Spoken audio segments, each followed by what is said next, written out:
A Proficient in the Making. A Pride and Prejudice inspired story vignette.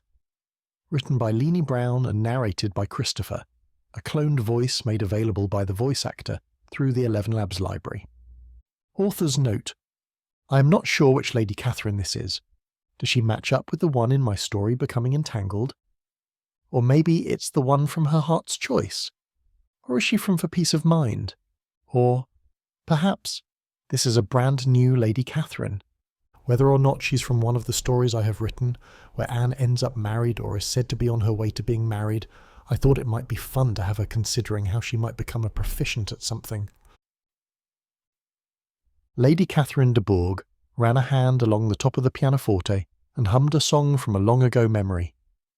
She'd never been one to put an extraordinary amount of effort into something that did not promise ready success.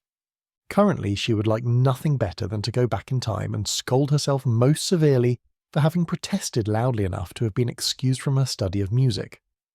Her father had been quite indulgent when it meant he could avoid weekly appointments with disgruntled masters and one of his precious daughters. She knew full well that had she been a son rather than a daughter, all the stratagems in the world would not have saved her from the torture of having her knuckles rapped each and every time she played a wrong note. She rubbed the knuckles of her right hand. That was the side on which her music master had sat with his little stick that he used to count out time and thwack wayward fingers. My lady, Catherine turned toward the door to the music room. I am leaving now, my lady, Mrs. Jenkinson said with a shallow curtsy. My room has been thoroughly cleaned. I made certain it was. There was a small smile that curled her lips. Mrs. Jenkinson had been such a good companion for Anne, but now she would be gone just like Anne was. Thank you for your care in making certain things are as they should be, Lady Catherine said. You have been a great blessing to me. Did you get the letter of recommendation that I wrote? I did. Thank you, my lady. She made as if she was going to turn to leave, but she did not.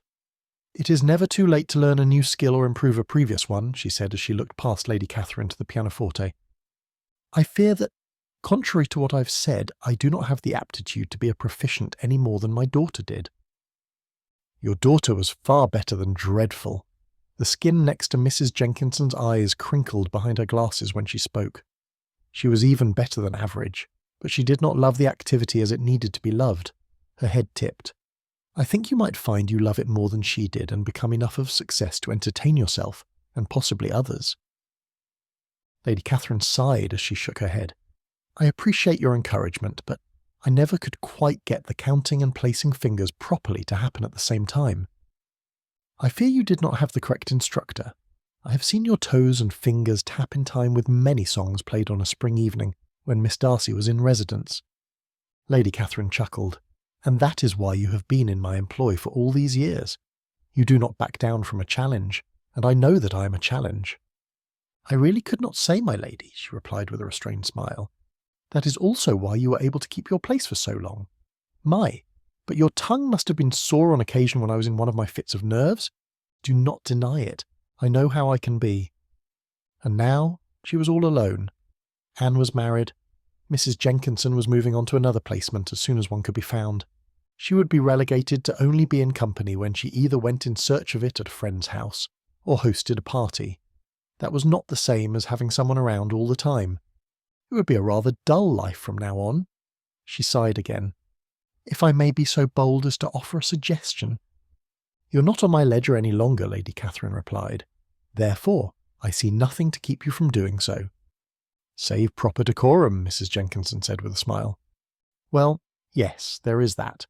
And I've learned over the years that despite your start as a solicitor's daughter and your place in society, even now, you do hold yourself to a very high standard. As anyone who is so fortunate as to come to a place, such as I have been, should do. She paused a moment. My suggestion is that you should try several things that perhaps you did not take the opportunity to try when you were a debutante. I have an uncle who is considered to be quite the musician, and he has taught several young ladies and gentlemen to sing and play. He is also quite good at archery and several other outdoor activities. Archery, you say?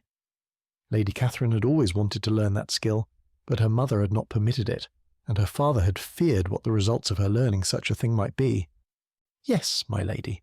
I do not have his card, but I can leave his name and give yours to him if you will allow it." "I most certainly will allow it." Indeed, it was a rather exciting prospect. She crossed to the little desk near the window in the room. "Come, you must write down his particulars for me. I wonder why I have never heard of him before. I had not thought he would be of interest to you, for your daughter did not require a master of such things. Does he live nearby?" "Oh yes, only 10 miles away, and he has a very nice gig and horse, so travel is no trouble for him." "I've not seen him at church, have I?" There were several of the working class that she saw but did not know, who attended services with her.